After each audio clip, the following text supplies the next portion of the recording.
नमस्कार दोस्तों, स्वागत है आप सबका मेरे चैनल कथा डिलाइट पर। आज हम शिशुपाल वध की कथा को सुनेंगे। वासुदेव जी की बहन रानी सूतासुभा और छेदी के राजा धर्मघोष के पुत्र का नाम शिशुपाल था। जब वह उत्पन्न हुआ तब उसके 4 हाथ और 3 नेत्र थे। इस विचित्र शिशु को देखकर सब लोग हैरान रह गए और उसको राक्षस समझकर इसको त्याग देने का मन बना लिए। तब आकाशवाणी हुई कि आप इसका लालन पालन करें, यह बहुत बलवान होगा। आकाशवाणी सुनकर शिशुपाल की माता ने कहा कि जिसने यह आकाशवाणी की है उसे मैं हाथ जोड़कर प्रार्थना करती हूँ कि वह यह बता दे कि इस बालक की मृत्यु किसके हाथों होगी।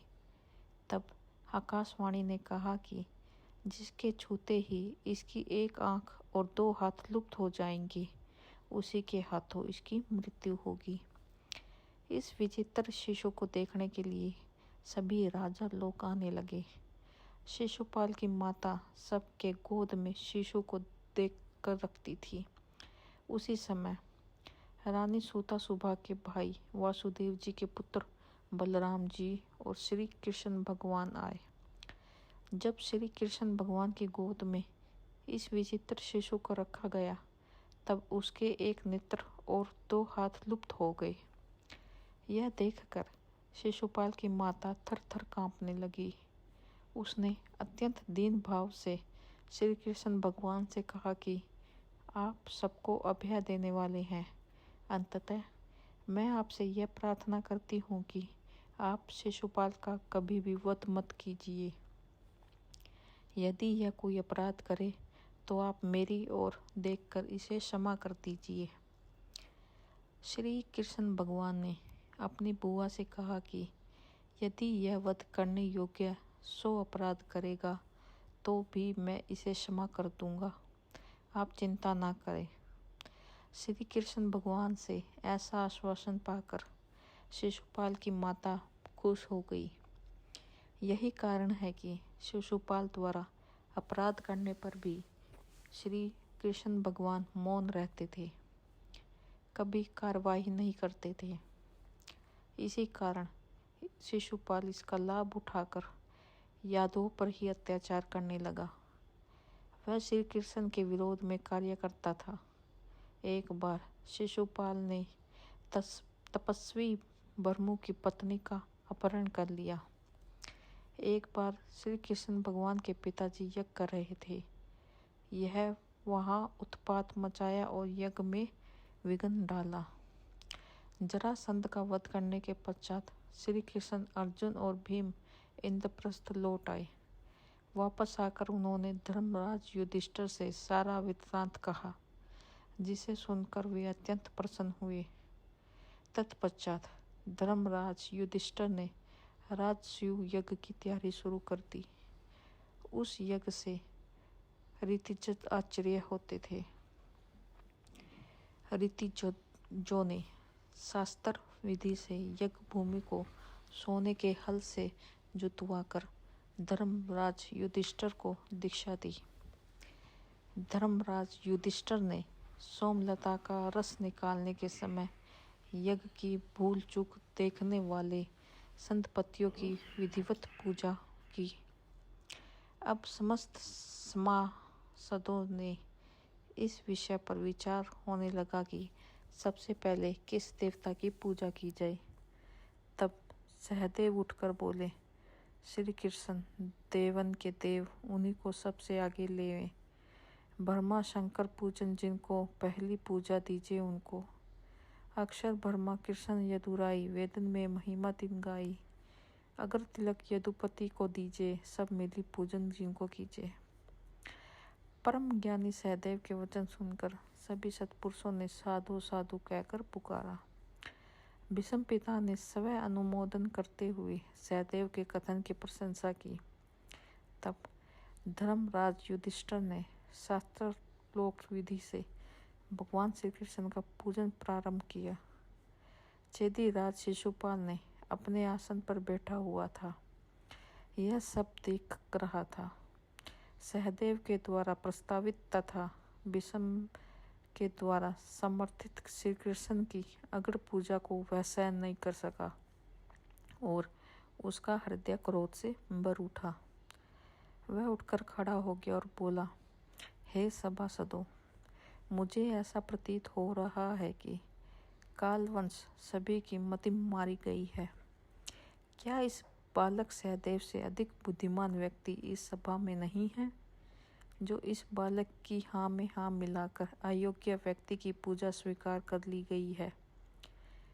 क्या इस कृष्ण से आयु, बल, बुद्धि में कोई भी बड़ा नहीं है? बड़े बड़े त्रिकालदर्शी ऋषि महर्षि यहाँ पधारे हुए हैं। बड़े बड़े राजा महाराजा यहाँ पे उपस्थित है। क्या इस गाय चराने वाले ग्वाले के समान कोई और यहाँ नहीं है? क्या कोई हविष्यान ले सकता है? क्या गिद्ध सिंह का भाग प्राप्त कर सकता है? न इसका कोई कुल है, न जाति है, न इसका कोई वर्ण है। राजा याति के शाप के कारण राजवंशियों ने इस यदुवंश को वैसे ही बहिष्कृत कर रखा है। यह जरासंध के डर से मथुरा त्याग कर समुद्र में जा छिपा था। भला यह किस प्रकार अग्र पूजा पाने का अधिकारी है? यज्ञ को सफल बनाने के लिए वहाँ पर भारतवर्ष के समस्त बड़े बड़े ऋषि महर्षि, भगवान, वेद व्यास, भारद्वाज, संतु, गौतम, असित, वशिष्ठ, च्यवन, कंडव, मद्रव, कश्यप, धौम्य, परशुराम, सभी देशों के राजाधिराज वहाँ पधारे हुए थे। इस प्रकार शिशुपाल श्री कृष्ण को गाली देने लगा। उसके इन कटु वचनों की निंदा करते हुए अर्जुन और भीमसेन अनेक राजाओं के साथ उसे मारने के लिए खड़े हो गए, किंतु श्री कृष्ण चंद्र ने उन सभी को रोक दिया। श्री कृष्ण ने अनेक भक्त सभा छोड़कर चले गए, क्योंकि वे श्री कृष्ण की निंदा हुए नहीं सुन सकते थे। जब शिशुपाल श्री कृष्ण को 100 गाली दे चुका था, तब श्री कृष्ण ने गरज कर कहा, बस शिशुपाल, अब मेरे विषय में मैं तेरे मुख से एक भी अपशब्द निकला तो तेरे प्राण नहीं बचेंगे। मैंने तेरे 100 अपशब्दों को क्षमा करने की प्रतिज्ञा की थी, इसलिए अब तक तेरे प्राण बच रहे थे। श्री कृष्ण के इन वचनों को सुनकर सभा में उपस्थित शिशुपाल के सारे समर्थक भय से थर्रा गए, किंतु शिशुपाल का विनाश समीप था। अंततः उसने काल के वश होकर अपनी तलवार निकालते हुए श्री कृष्ण को फिर से गाली दी। शिशुपाल के मुख से अपशब्द के निकलते ही श्री कृष्ण ने अपना सुदर्शन चक्र चला दिया और पलक झपकते ही शिशुपाल का सिर काटकर गिरा दिया। उसके शरीर से एक ज्योति निकलकर भगवान श्री कृष्ण चंद्र के भीतर समा गई और वह पापी शिशुपाल, जो 3 जन्मों से भगवान से बैर भाव रखता आ रहा था, परम गति को प्राप्त हो गया। यह भगवान विष्णु का ही वही द्वारपाल था जिसे सनकादि मुनियों ने शाप दिया था। वे जय और विजय अपने पहले जन्म में हिरण्यकश्यपु और हिरण्यकश्यप, दूसरे जन्म में रावण और कुंभकर्ण तथा अंतिम तीसरे जन्म में कंस और शिशुपाल बने एवं श्री कृष्ण के हाथों अपनी परम गति को प्राप्त होकर पुनः विष्णुलोक लौट गए।